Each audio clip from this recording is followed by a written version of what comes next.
Hey everyone, Eric Watson here, freelance writer, player of games, writer of words, recorder of videos, and tabletop role-playing aficionado. Welcome to the DM Roundtable for August 2020. This is a chance for patrons and I to get together and discuss topics in tabletop RPGs, and by sharing our ideas, thoughts, and experiences, we can all become better DMs or GMs. The DM Roundtable discussions are open to all patrons at every level of patreon.com/RogueWatson.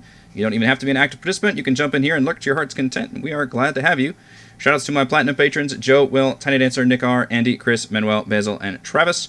And Gold patrons, RPG Papercrafts, Charming Grenade, Pretty Boy Yima, Marco Stade, Vicente, Gilberto, Sean, A.K. Cert2B, Adam, Dead Lizard Lion, Sam, Ross, Limpy Spuds, Jerome, Fatboy619, Scalenia, and Nick C.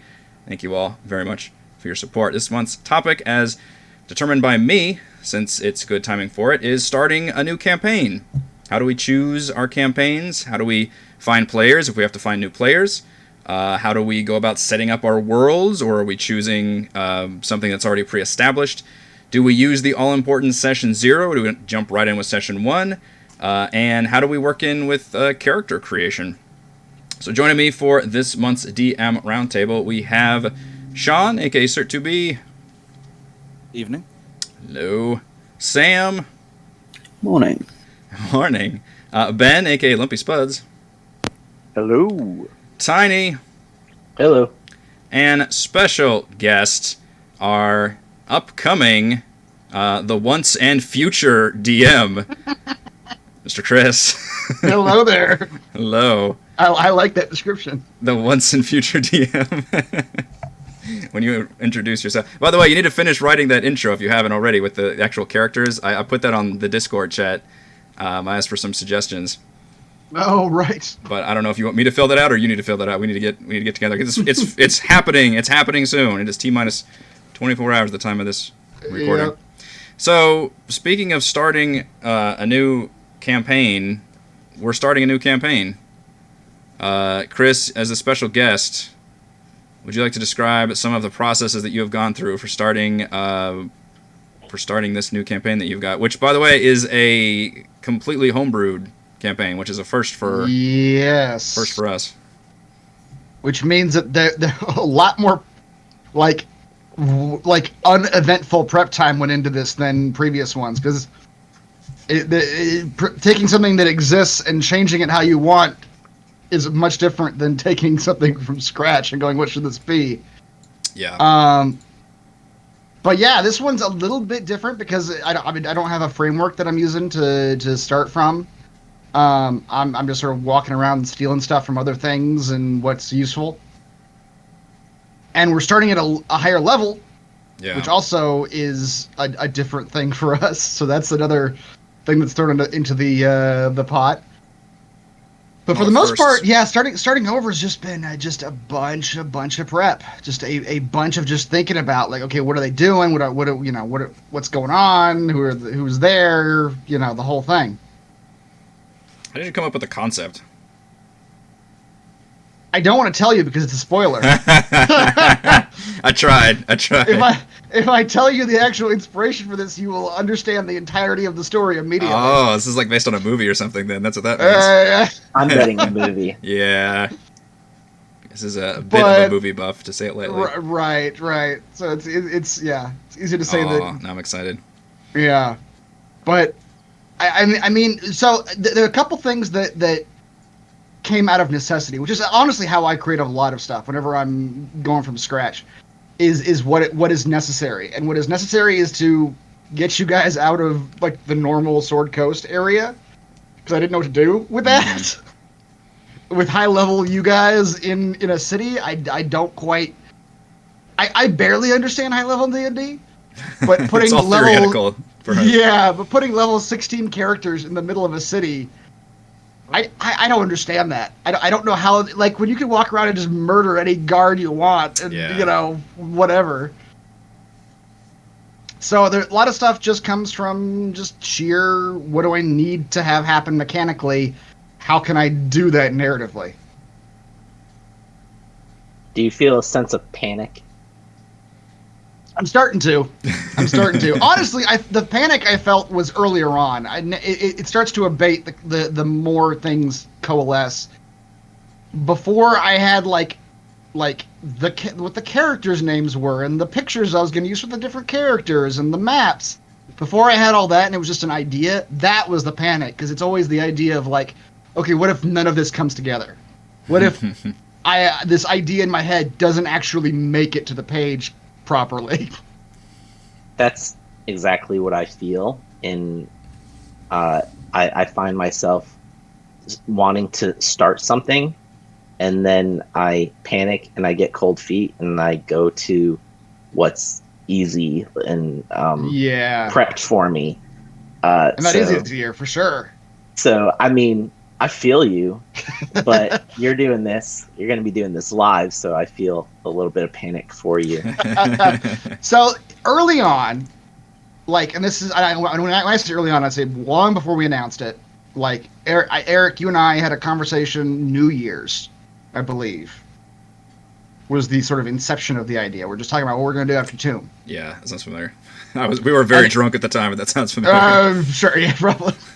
I was very drunk at the time. But since then, it's just, it starts off as just, you're walking around and you're like, oh, I've gotten, this is a neat idea. What if they come across a tribe of blank who want to blank? And I just have a little note program in my phone, and I just write that down. And it just sits there for weeks. I don't do anything with it at the time. Until I've got 10, 11 of those ideas sitting there, and I start to just put them onto a Word doc. I'm like, okay, how did these put together? How do these make sense? And you sort of fill in the blanks, start filling in the blanks. And that took you, I mean, when did you start on this? I mean, I was thinking about it for months. It's the sort of like, I feel like I actually started working on it properly about the time we announced it. So a month ago.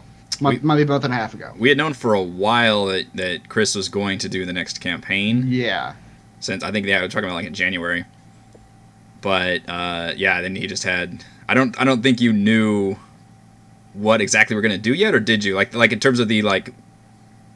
When we talked at New Year's, the only thing I knew was that it was going to be some alt plane of existence that wasn't yours. And you guys were going to get pulled into it. Other than that, I had no idea what was going to happen there. Yeah. It was just... I don't know if I could take ownership of the Sword Coast, to be fair, but... Well, it was just... In fact, I think you've used the Sword Coast more than I have. Storm Kings are all over there.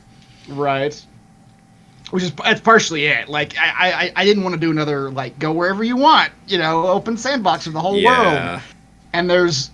existing characters everywhere that you've been and all that. I was just like, that's when you start feeling the panic that you were talking about, Tiny. It's just, I was like, I got to start from scratch. I got to have something simpler. What's interesting though is if you're looking in Roll20 at all the different games, or if you're applying to games, the homebrew games are some of the most applied to games that are out there.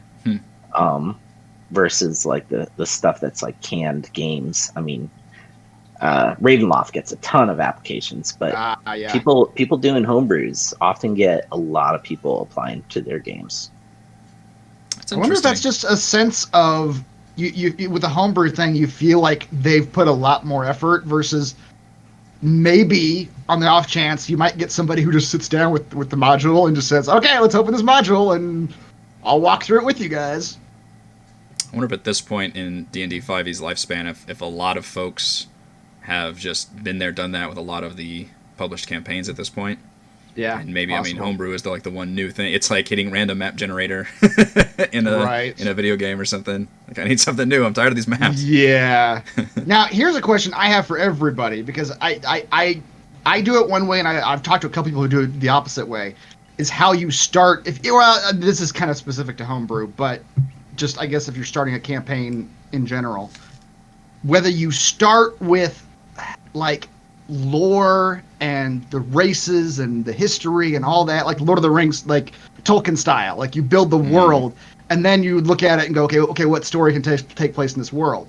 That is the opposite of how I've put all this together. For me, it starts with a story, and then it's like, okay, what kind of world does that story make sense in?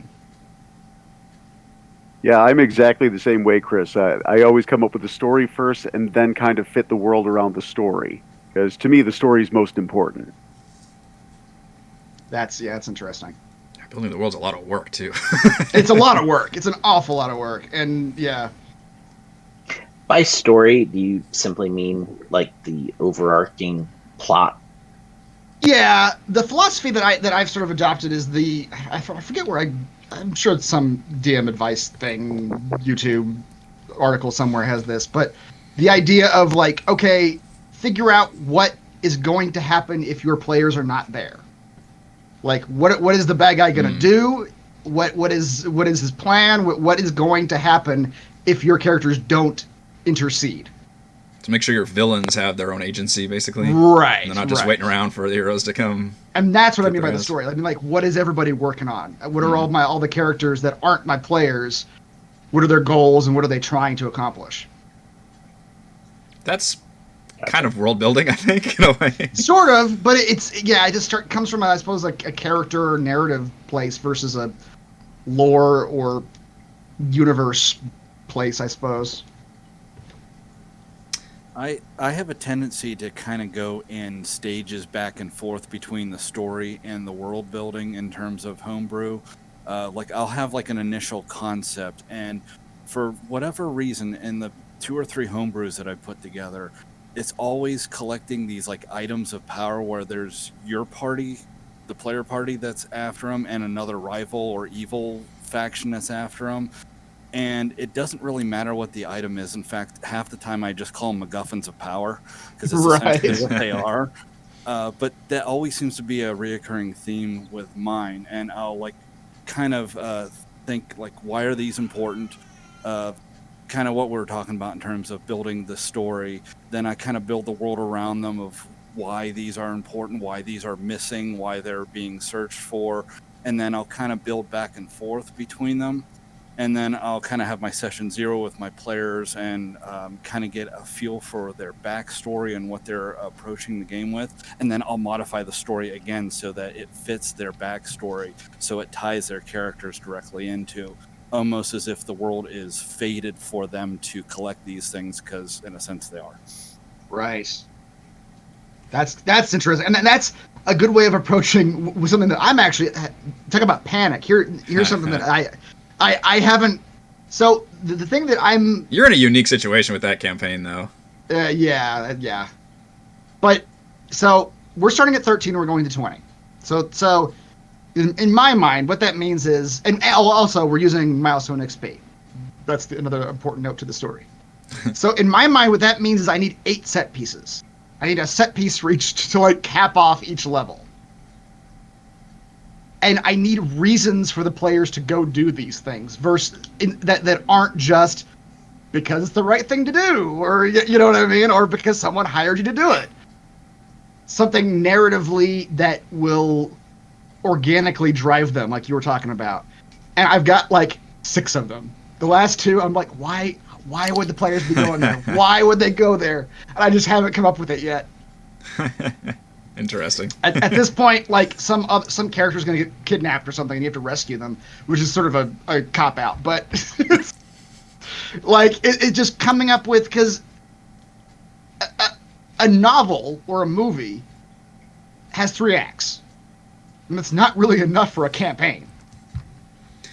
This is the age-old problem between giving your players an open world to explore in and railroading your players along a narrative path, which is kind of and I don't think either one is necessarily bad or good, because it's kind of the argument between if we took about like video game RPGs, it's like a JRPG and how that's structured versus like something like Skyrim.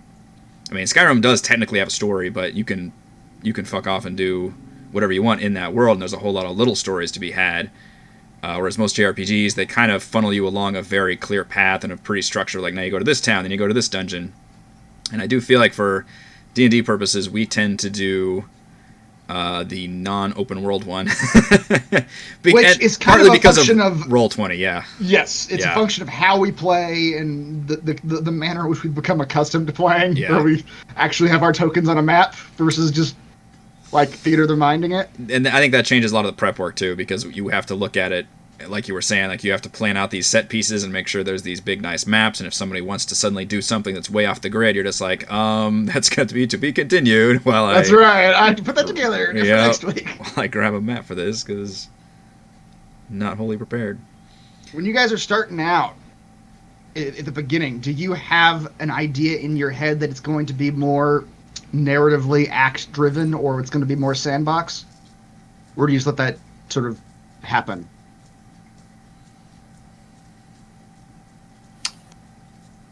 I'm definitely more. I'll have something that needs to happen, an overarching story. I don't have the time to map out a whole open world normally. That's scary. That's a scary thought. Like map out a whole world because they might go anywhere. It's like I don't know, man. It's overwhelming, even if you're trying to get a handle on a world that already exists, like Forgotten Realms. There's just so much material out there, and it's even hard to just wrap your arms around everything. Right. I mean, maybe an open city would be for me a little bit easier for me to wrap my brain around and kind of delve into the intrigue and stuff, but I really do struggle just personally with the open world concept. It's overwhelming to me. Which that is one of the, back to the necessity thing, that is one of the prime reasons that these guys are getting pulled into a different plane of existence, where they can't just, we're gonna go to Baldur's Gate now. We're gonna go to Luskin now. They can't do that. You're gonna go where I tell you to go. Yeah. Yeah, I feel for it, also especially after because it's. Or sorry, go ahead. I was gonna say, coming off Storm King's Thunder was the biggest example of that, where we could Right. just go like to all those different locations, and you just had to have all that shit Yep. ready to go. It also gives me the opportunity to ignore lore, because I don't have the time to read, the books about what Celestials You heard it here, folks. are. He doesn't read the books. If you guys, if anyone watches the campaign and is like, what the fuck is he doing with the Celestials? I don't give a shit. Just FYI. They are what I say they are. Yeah. DM's never wrong. That's right. I just recently started running an Eberron campaign just about 3 weeks ago right now, and I really liked a few things with that campaign setting. Specifically, it gives you a date to start everything, and the world doesn't seem to have as much lore as the Sword Coast does, so it's a little bit easier to kind of get into, I found. I agree 100%. I am That's interesting. really getting into Eberron for a lot of those reasons, because I think it's a neater setting than Forgotten Realms. It's more industrialized, but also more magical. So it gets kind of both of those together. I like the more pulpy standpoint, and you're right. Like, it doesn't have all these just mountains of books and lore. It very uniquely always takes place during the exact same time period, and it's a pretty cool time period. It's like right after this giant, essentially World War, has just ended because like a WMD went off and destroyed one of the countries. And now everybody is in like a Cold War after the fact, and it's just a really, really cool setting. And that would be a fun one to build a world around, because you've already got the setting, you've got the map, you've got the towns, you've got all that. You can still create your own story out of that, but you don't have to do the entire world building, which is always way too daunting to me. Like, if I'm gonna build a world, I'm just gonna write a fucking novel. I'm just gonna go all war with that. But yeah, my players seem to lead a lot of the way. They just kind of they'll tell me, usually a few days in advance, like what they're kind of thinking, so I can just prepare whatever next city they're going to, and just kind of keep one step ahead of them. When you first prepped the campaign, what kind of work did you go into setting everything up, to keep it back on topic of the starting of the campaign? I actually came up with the starting of the campaign absolutely first. I came up with an idea for a lightning rail crash that was actually a terrorist attack. Nice. And then the players would have to try to figure out who exactly caused the attack and which government's involved, which other entities are involved. And then, since they're investigating it, I knew several different key people that I wanted involved, and just kind of found out ways to bring the players to them, if that makes sense. Yeah. So when you're players create the characters, did you work with them to make sure they were part of like an investigating body, or was that something they were interested in? Like, how did you mesh that together? I let them choose. They did the group patron thing, which I think is a really awesome thing they should add to every campaign setting. So as we were doing Session 0, they kind of came up with this idea of being an espionage agency. So, came up with the backstory with them of where they started out and then how they can fit into the plot. Explain the group patron thing for people that aren't familiar with Eberron. Group patrons, it's kind of like the entire party comes together and says, okay, this is going to be who is going to be paying our way through the world. Usually it involves them having some kind of resources that are not normally available to first level characters, like a line of credit or some kind of supplies. And that patron will then give you different jobs or different missions based on what they do. In Eberron, for example, there's espionage agencies, there's the Dragon Mark houses, the different governments, or you could do something like a newspaper or a university. There's so many different things. Mafia. There's the like mafia. Organized crime. There's the Temple of the In Silver fact, Flame. I just had a confrontation with some mafiosos from the Boromar clan just a couple nights ago, where they fought Elbows LeBeau, the new mafioso in the area. Love it. Yeah, it's fun though. Like, I like the group patrons because it gives you an idea of how you want to tell the story, with the players giving a great input right off the bat. It also solves. It does, and it solves the problem of because you usually get a bunch of just disparate, diverse characters just all of a sudden lumped into this party together, and it's a very awkward beginning where everybody has to explain, like, okay, why are these certain characters working together in this story? And by having the group patrons, like, already, like, all right, you're all just part of this organization. That's how you all know each other. Like, you all work for, blank. And it's a really good start to it that the Forgotten Realms needs to do. Exactly. Now, is that part of the Session 0 that you set that up? Even before the Session 0, I kind of had them looking at the different group patron ideas and kind of coming up with what they were thinking. So when we came to the Session 0, they were already saying, well, we don't want to be involved with the religious organizations, or we don't want to be involved with the government. So they said, well, how about an independent espionage agency? I was kind of hoping they would go with newspaper, but they have agency. Do you play with friends or randos on Roll20? Just friends so far. I'm running 3 different campaigns for 3 different groups of friends. Wow.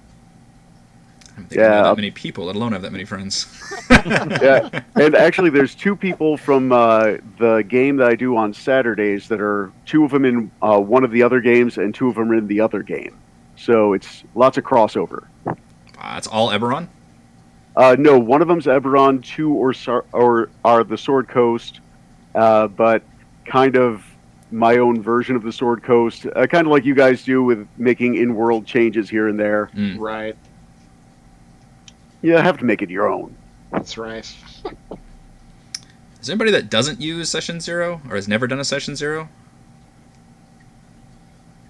Yeah. Good.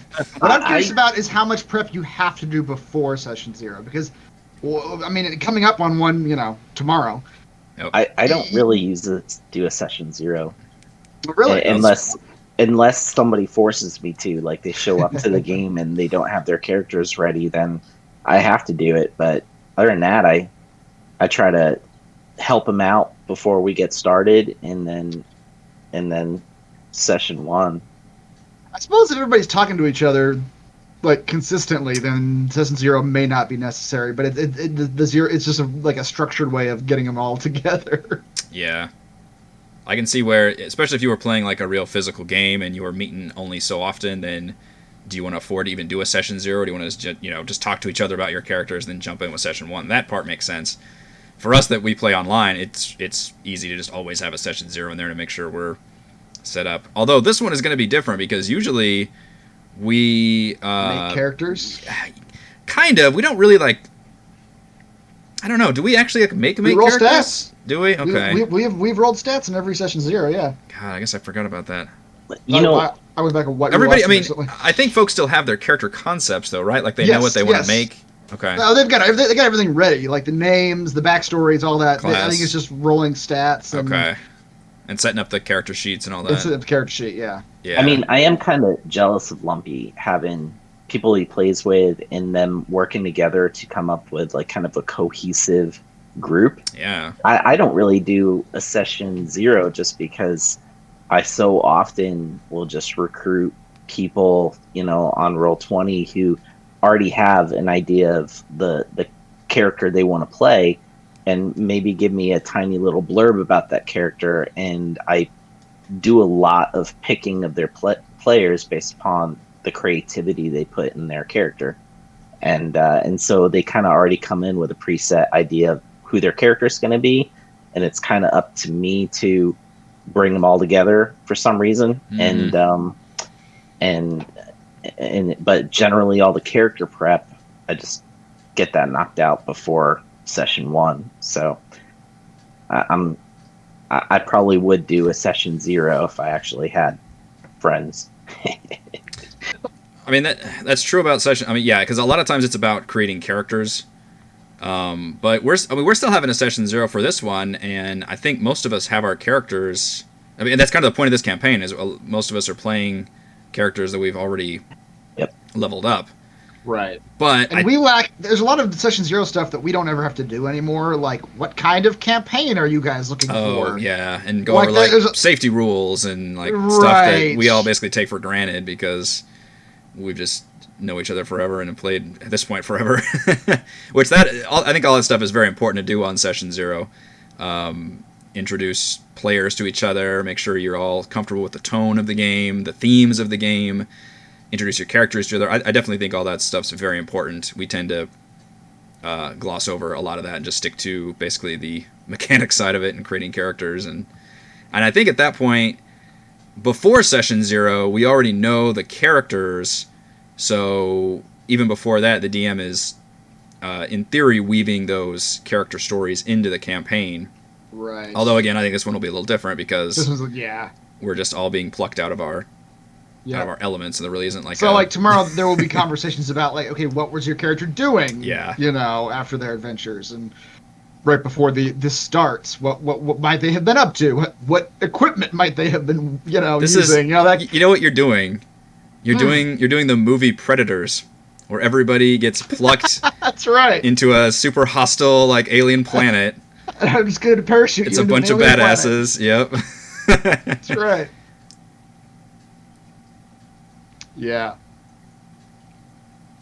I can't wait to see Tim try slapping a bog leech on Gillian. I think that's going to go over well.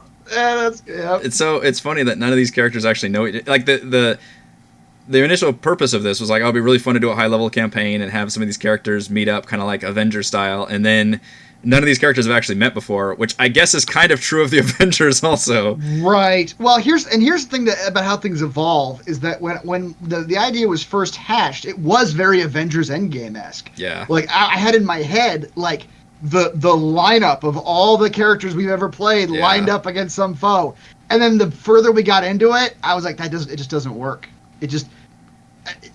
Players have to pick one character, right? Yeah. And I was like, okay, well, maybe do I bring in the players' other characters as NPCs? Well, no, I got the distinct impression no one wanted me to play their character. It's a weird thing. It's like, do I level them up, and how does that work? Right.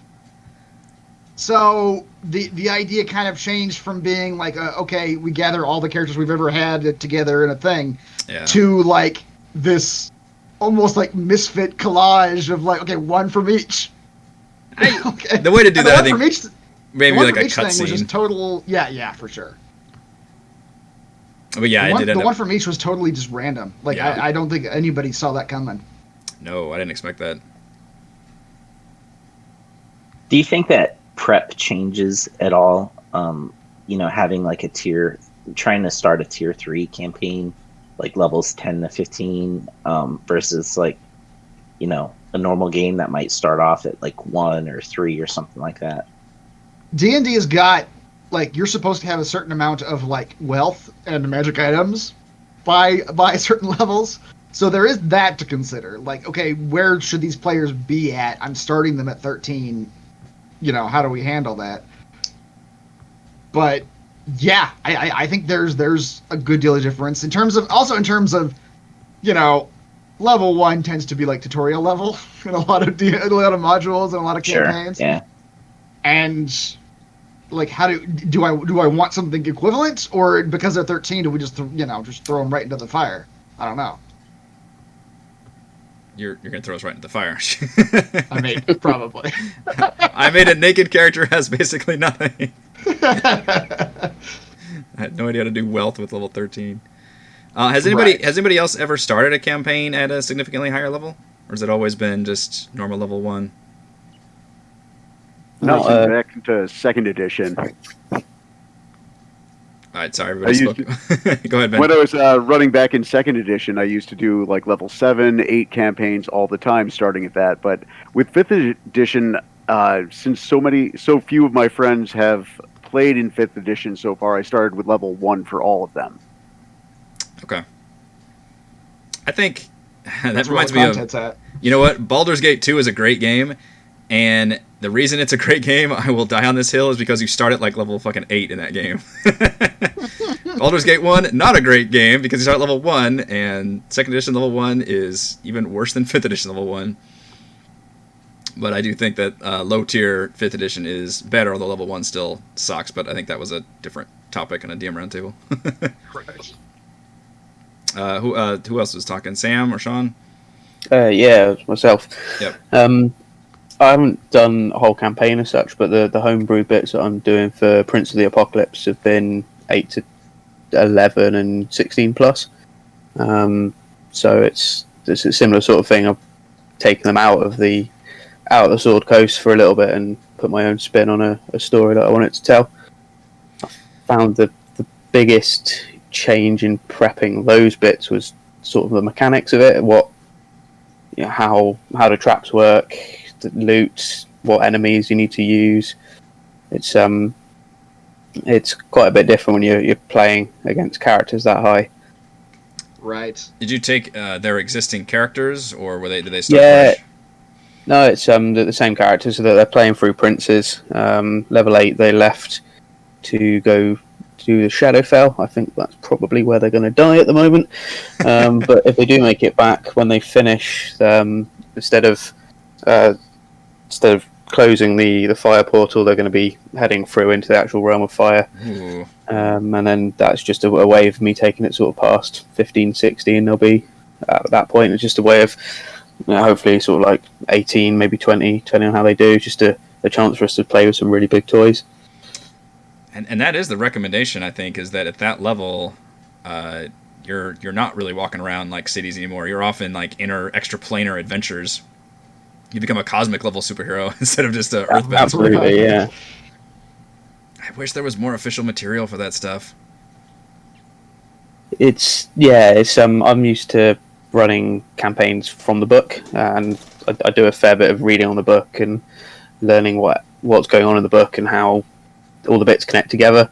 So coming into something like that where there's very little guidance and sort of like pre-done official stuff, you've got this sort of completely blank slate, which is cool on the one hand, but it does feel like a lot more work. You're trying to pull together different ideas and make it work mechanically, and I think like the ideas are easy enough. You think of the story you want to tell and work out what the characters need to do to tell it, and then flesh out around that. It's just looking at exactly what you have to put in to make sure the characters can achieve what they want, or not make it too hardcore or not hardcore enough. Get the challenge level right. Yeah. Here's a question I have for everybody: is how much do you prep for your campaign before starting? How much of it is done? Like, how many sessions do you think you could go, if any, before the actual campaign starts? Speaking personally, I do a ton of prep work. I'm actually in the process of working on my next campaign with the group that I am running a campaign with right now, and they're only about 2/3 of the way through. We've still got probably several months before we'll be. And you're working done on the with next one after that. and I'm already working on the next one. I try and get ahead as much as possible. But the next one I'm also running is a module one because I'm not quite sure how much time I'm going to have with the new job. Mhm. So I am going to be actually running a module, but it's the first official module that Paizo released for Pathfinder 2nd Edition called Age of Ashes, and it's a level 1 to level 20 campaign. Oh boy. And not only that, but you're at, because it's in 6 chapters. That tends to be how Paizo. I was going to say, are they still doing the same adventure path thing? Yeah. And not only are you level 20, you're level 20 for the entire second half of the last chapter. So you get to be max level and enjoy it for several sessions. That's cool. Wow. My prep usually starts with like listening to somebody else on YouTube running the game, and because I can't read for shit, I just fall asleep a lot. So I listen to a lot of games that people run, and that's kind of been my prep. Before I run a session, I will, or maybe a few weeks before I run a session, I'll start listening through different DM's versions of that part of the campaign, and that's how I do a lot of my prep. I have real trouble reading 5e's description sometimes. To give you a little bit of spoilery talk, a couple of maps from Mad Mage will show up in the campaign. Not in the context in which they're in Mad Mage, obviously, but as I'm reading through those maps, I find myself just getting frustrated. Like, I'm reading and going like, okay, here's a little cave and there's driders in here. That's basically all the description tells you. I'm like, well, why are they here? What do they want?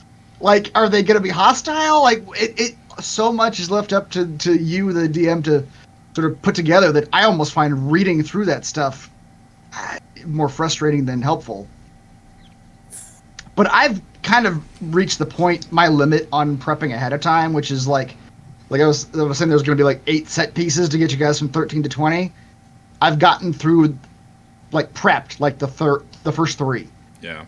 And now I'm like, I don't know how they're going to like go about any of this though. Like, I need to see them in action now to actually figure out where to go from here. How many weeks would you say that you think that is? Well, a solid month. Yeah.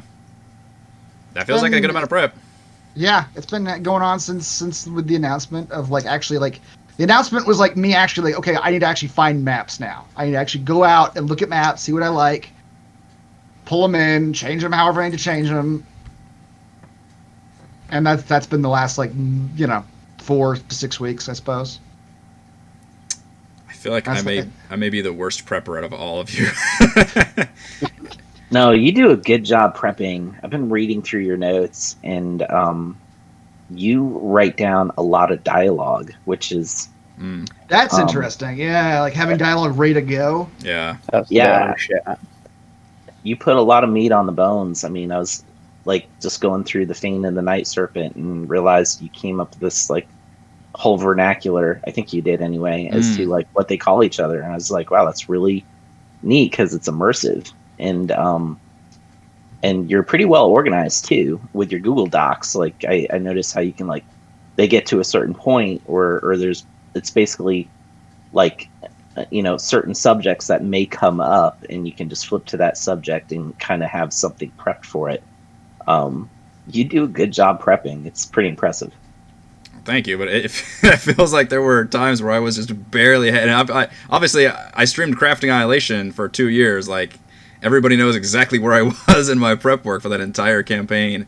And there were times where I feel like I was barely ahead of folks to where we went live and I was like, oh yeah, if they go into this room, I have fucking nothing prepared. So hopefully they don't go in there. Or if they do, I'm just reading off the book. I don't know. I feel like there were times where I was really behind the gun, but other times I could get decently ahead. And I don't remember at the start of the campaign. I mean, because that was such a weird one. Because it's not like I'm even looking at the tomb yet. Because I knew that's so far in the future. Like I can The one thing I did is I read the whole book, and then I realized, okay, I can take, like, I think the Sohn sisters was probably the best example. Like, this was a sub-boss villain that only appears near the very end, but, you know, a lot of advice I'm reading says to use these villains, and there's a random encounter that occurs in the jungle where they, like, can appear and do a nightmare on you. It's like, I'm going to use them several times and make them more of an antagonist, because otherwise there's not really a fucking villain in the story. And that was one thing I had in there, but otherwise, I mean, we were in that fucking city for like 6 weeks, I feel like. So it was a whole lot of just prepping that, and then only then, you know, when we were halfway through there, I was like, okay, now I got to worry about, like, the jungle rules. And then once we were in the jungle, I was like, okay, now I got to have all these encounters prepped and then do everything. I never feel like I was, like, super far ahead, though. But on the other hand, I never had to really make maps and stuff, which is always a big deal for Roll20. God, in Prince's, like, we did Prince of the Apocalypse before, back in my day, you couldn't buy that shit on Roll20. Like, I bought the maps from, like, Mike Schley and put them on Roll20 and had to put all the dynamic lighting in there, all the tokens. I had to do all the tokens myself. Like, that was a huge amount of work. So I feel like I was more prepped because I had to do all that.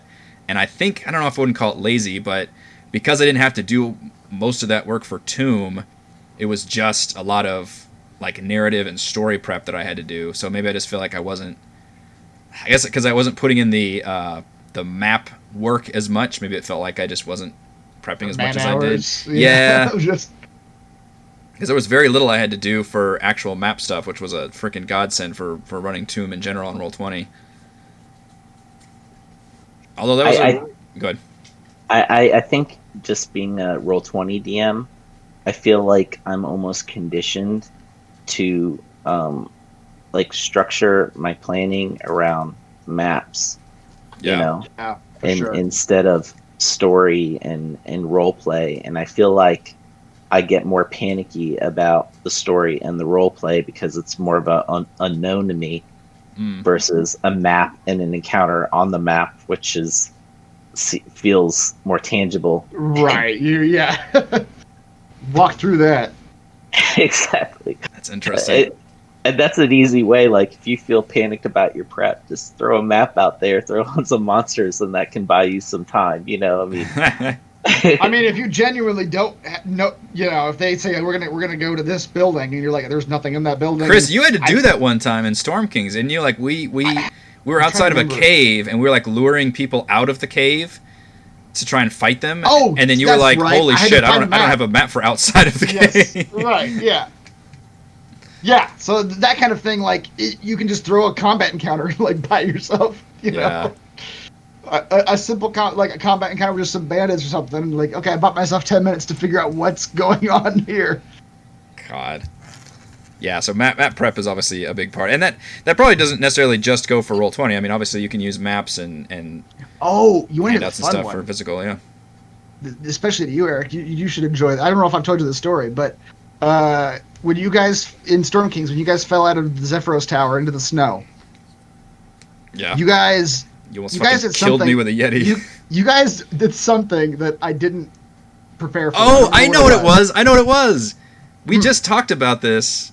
This came up on something else too. I forgot what it was, but Raymond used his ability to sense for monsters. Oh, right. I wanted to give him something. Yeah, and then you said, yeah, you sent some. You fucking bullshitted, is what you admitted to later. You're just like, yeah, fuck it. There's like 2 monsters over there. And then he was like, okay, what kind of monsters? And you were like flipping through, like, okay, what kind of monsters are there in the ice world? There's some Yetis. There's some Yetis over there. And I had not looked at their CR. You had looked at how strong they were. I think I recall that, yeah. Yeah. Yeah, so that's a moment where, like, prep can only get you so far, and then at some point you're just gonna roll with it.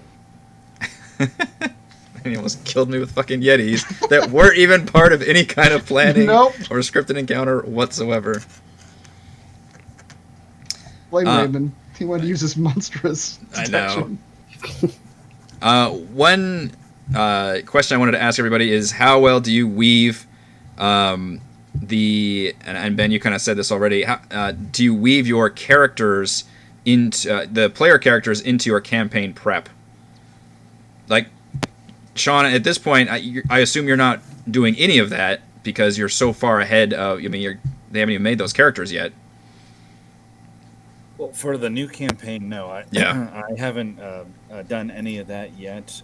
When we're going to get a little bit closer towards the end of currently on, I'll start asking them about what they're thinking of doing, and I'll start, kind of have a 2 or 3 week long session 0, as it were, as we're kind of getting ready to approach that. And then once I kind of get a feel for what they're doing, because I've read through the new campaign fairly thoroughly. I've got a very good feel about what I'm going to be doing from start to finish at this point.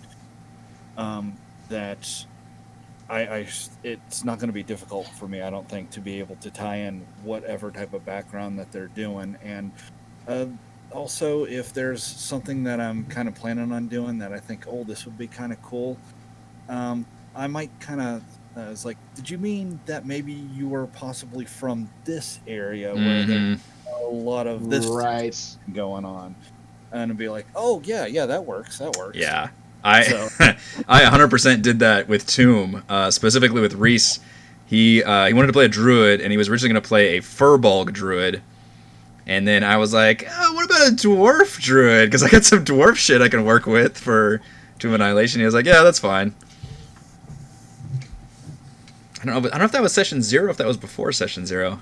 I think it was before. I think it was before. I think coming into 0, he had the dwarf. Yeah, we were already chatting kind of informally about it. Yeah, me and my players we have all the player stats and backstory and stuff all done before we do session 0. And then session 0 is, I know all the characters inside out, and it's about weaving them together so that they're in the right place to then start the campaign. Right.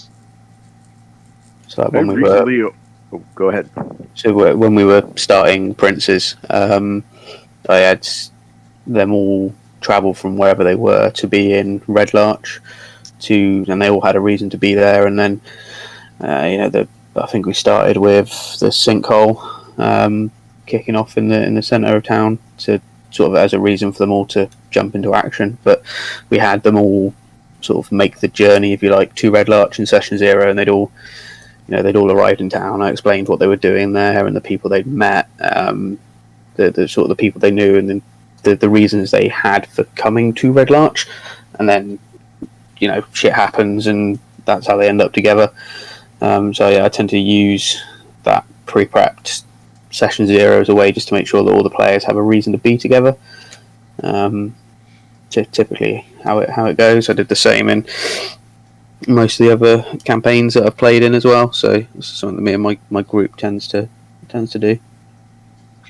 I've done both. I've run, like, if I am running the campaign that I feel like is intended to be an epic campaign with, the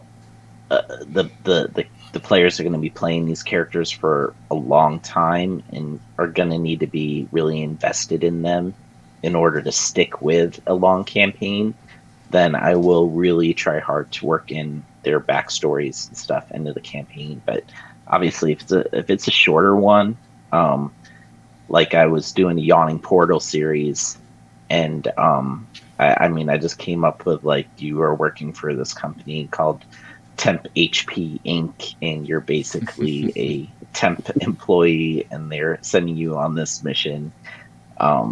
And backstories do not matter at all in that instance, but it's kind of the nature of the campaign. It's we're going through a dungeon, and when it's done, maybe everything's done. Maybe I take a break for a month or 2. That's true, and not every campaign needs to be a big story-driven, like, character arc thing. I mean, I like RPGs, but I also like playing Diablo, where I can just hack and slash. You're hired to go do a thing, yeah. Go do the thing. Get the loot on. And sometimes just doing the thing is fun, Yeah. And just low pressure, and you can try out a character that you've been interested in doing, so it works. Yeah. Which can be very helpful for a session 0 type session, which is definitely making sure everybody's on board with the whatever theme you've got going, and if characters' backstories and character arcs are going to be explored or not is something everybody needs to be aware of. And I hang that shingle when I post a campaign too. It's like, okay, you're hired by Temp HP Inc. to do something. Yeah. They know what they're getting into. Right, yeah, you're already in this organization. Yeah, you don't get to just fuck off into some other dungeon. This is the one you're doing. Exactly. I usually take a lot of lead from my players, like even after session 0-2, where if they all of a sudden come up with an idea that they want to change about their character's backstory, I totally try to fit it right in right away and give them a character soon that they can interact with that then kind of feeds off of that backstory that they've just changed. How soon do you know what your characters are playing versus the campaign? Usually it's about session 3 or 4 that everyone kind of gets a good feel for how they want to play their characters. Wow. So, like on my Monday night game, I have one guy that does not like to role play at all. He likes to fight, and he likes to do like different skill checks, but no role play. I'm here to fight, and I'm here to succeed. That's all I do. So I found that if he gets like different bounty jobs occasionally, someone just says, "Hey, I found out that this goblin fort needs to be, attacked or something like that." He just feels like he's like more part of it. So I set up like a little message board in one of the towns that he can go to and get little bounty jobs. There you go. That is his character arc, basically. It's just completing those quests. Yeah. Yeah. And but then another guy, he really liked how he was just rolling really high on intelligence checks here and there. So I worked that right into the whole storyline where, now he's the major part of the plot. So these are things that weren't even part of the actual prep or the original character concept. These are things that organically grew from just these characters playing, or at least for that character. Yeah, it really is kind of organically how it grows, and I find that the prep that I do most is just kind of coming up with the characters that my players are going to interact with, and then kind of like making a map here and there wherever they need a map to like visualize a little bit better. But it's more characters that I start off with, like the NPCs. I usually have the villain, a couple other major NPCs, and call it good after that. Nice.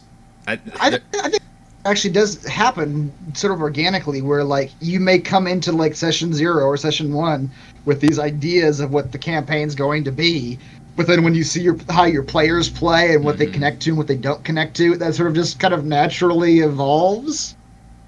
Exactly. Yeah. I think. Yeah, Raymond. Well, in Storm Kings, honestly, Heather had a good deal of that because she got really into the like criminal underworld stuff. Yeah. She really wanted to like dive into like, okay, I know this dude, and I can like talk to other criminals in the city, and we can, and all that whole angle. So I was like, all right, I got to put some more of this shit in here. That's true. Yeah. this wasn't part of it in the beginning, but okay. Which technically isn't a campaign prep, but is definitely a good form of just building on what your characters are giving you through the campaign. It's more just being open to like okay, you've got your session 0 ideas, but when your players start fucking with things, like just like, okay, I can change this. Doesn't have to be what I thought in the very beginning. Yeah, I think that's a good part of prep, is making sure that sort of after the initial kickoff that there is flexibility for you to allow those things to grow naturally. Yeah. You can't be so rigid in, like, especially sort of the later storyline, that these things can't happen. You need to have the space for people to grow like that. Mm-hmm. Are there any special, unique Session 0 things that any of you do? Like, for example, for Tomb of Annihilation, I thought it was fun that we all rolled for the trinkets, even though I don't think they really meant anything in the long run. It was just kind of a silly, fun thing to do. I did use... I kept referencing that vest. I took that vest as a character. Well, I turned your vest into that magic vest of pocket, so I did hang on to that one. But for the most part, it was just kind of silly and weird. The only one I and we did the nightmare. Oh, that's true. Yeah, the nightmare statue. That was just a joke. But that was a joke. Yeah, most of this ended up being a silly thing because those trinkets are so random. And I think we also rolled for like character quirks or something, because I don't even remember what everybody's had, but like one of them was like swearing vengeance on somebody. I think Theron's was like super greedy, but it was literally like it was a D100 table that I made of like personality quirks, and everybody could choose one or roll on that table. Yeah, but you see exactly. It's like we did these things, but a lot of them didn't actually pan out much in the end. I like that. I love flaws. I love flawed characters, and I think they're a lot more fun. Yeah, so most of those quirks basically were flaws. Possibly doing that. And certain players like that kind of thing more than others. Like, Yeah. I feel like I couldn't tell you, because you can never tell with Raymond, how much he was actually just role playing his flaw with George, and how much he was just being chaotic. What was his actual flaw? The vengeance thing, Okay. like I swear vengeance or something like that, or like holding grudges. That's what it was. Holding grudges. I could never tell if he was just. If he just thought it was funny to the grung thing, or if he was like role playing, like, okay, this is what my Probably character- both. I need to get Raymond to come on to a DM roundtable. Yeah. One thing, my most ambitious thing that I did, and it wasn't really session 0, but it was how the group got together. So everybody knows we got to get together at some point and do an adventure, like our characters. But I ran essentially like an interactive backstory that was like almost real time for each of them, how they got together, and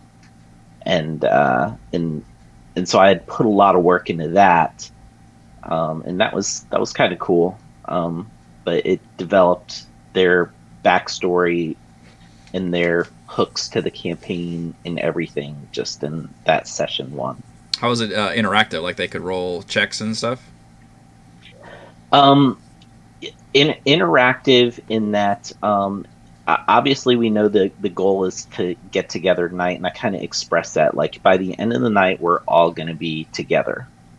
So we know that. So in some ways it's a little bit railroady, but you know, you're putting their individual characters in an encounter. So each person's interactive backstory might be like 15 minutes, and everybody's kind of listening. So that's how it is. But you put them in a situation, you divulge some like bad guys or what the threats are. Like they get a taste of it, sort of. And then that those various threats or whatever, those various hooks, is what kind of draws the group together, sort of randomly, if they didn't already know each other. And in the campaign that I ran, they didn't know each other, so that was definitely the most ambitious thing that I've done. That sounds really cool. It's like individualized prologues. Exactly, and interactive in that they're still role-playing through an encounter, but that encounter draws them to the group, essentially. Okay. Right. I've done very similar things to that. Chris, you did kind of something like that for Storm Kings, right? With I guess yes, what you did is have them meet didn't- the giants, I think. It wasn't terribly interactive. It was Yeah. basically like just scripted intros. Yeah. Like, here's what you guys were doing, and that was actually like in the early days when I figured out who your characters were, I figured out how they were going to tie into the story. Like, okay, you know, your character is involved with the cult that worships the Kraken. And some of them were better than others. I think Heather's was just that she met the giants once. Like as a kid, that was hers. So some of them were a little bit more detailed than others, but they were just like, scripted intros of like, okay, this is something that happened to you in your past. And somebody mentioned earlier about the idea that like giving the players a sense that this is fated for them. And that's something I was very much going for in Storm Kings. Like, okay, you know, you guys, even when you were younger or whatever, in your histories, have encountered things that would draw you into this story. You're not just interlopers. You're core, you know, characters in this narrative. You're all the chosen ones. That's right. You're all the chosen ones. I think I was pretty heavy-handed with that. With I think Rochelle's intro, where like she died and she came back because she had like some destiny or something like that. Oh wow. All right. We've been talking for about an hour about our session prep, so we're going to go around the digital room and give our final thoughts for just kind of the best practices or best advice that we have for prepping new campaigns. Sean, aka Cert2B, we're going to start with you. Well, a lot of what I do in terms of prep, we've kind of already discussed over. Sometimes it really just comes down to how much time you have. And I hear that.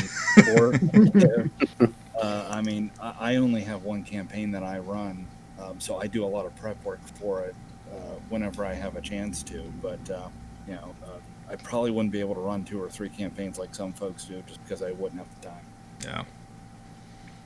Yeah. Sam.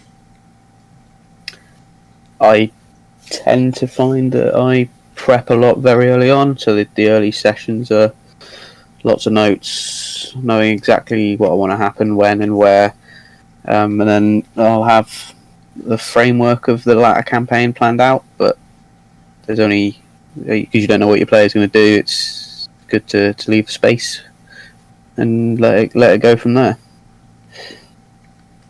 Very true. Ben, Lumpy Spuds.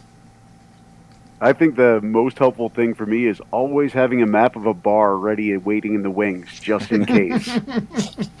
Nice. There will always Good be a advice.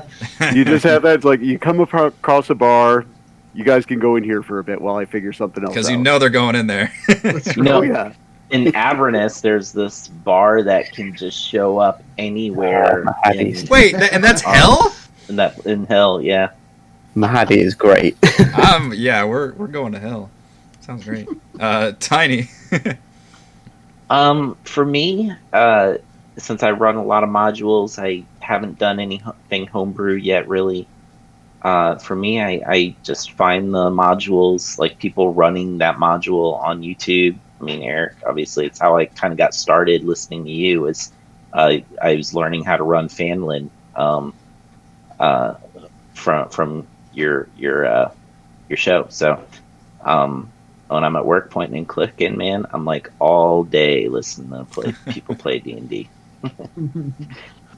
Yeah, that's a really nice resource to have these days. Holy crap. Chris, tell me all your secrets of your campaign prep. I kind of agree with what everybody's been saying. Like doing I feel like, at least for my personal, the way I go about it, it's a bit more railroady in the beginning, as you have all these ideas on how to start it, and you're kind of nervous about how your characters are going to come in, how the characters are going to come into it. But just keep in mind that once it really gets going, things are going to kind of evolve naturally and be open to, like, okay, for this first section, it's very much the structure of what I've put down. But once I see how the players interact with it, once I see what the players like about what I've built, what they don't like, what they're not connecting to or ignoring, you can sort of evolve that over time. Very well said. Yeah, for my piece, one thing I've really learned from now with years of experience versus from before is not to over-prepare too much. That was a tendency I had early on, is trying to foresee every eventuality and trying to come up with different plans for all these scenarios. And at some point, play with Rayman, that's a fool game. And I would also say I have the privilege of having really good players, so I can trust in them, and to make sure we're always, even if things go sideways, we're always falling forward, if that makes sense. Like, we're never going to grind to a halt and just end up in a bad place. So I do try and obviously prep to where I'm comfortable starting the session, but in a lot of cases I'll try to leave those open gaps, kind of like what Sam was saying. I'll try to leave the gaps open and allow players to fill in the stuff, and myself to fill in as we go along, so I don't prep too terribly much and try to keep a balance there. All right. Well, thank you to Sean, Sam, Ben, Tiny, and special guest, once and future DM Chris, for joining me for this month's DM Roundtable discussion. I am Eric. Hope to see you all again for next month's DM Roundtable. Thanks, guys. Enjoyed it. See ya. Bye.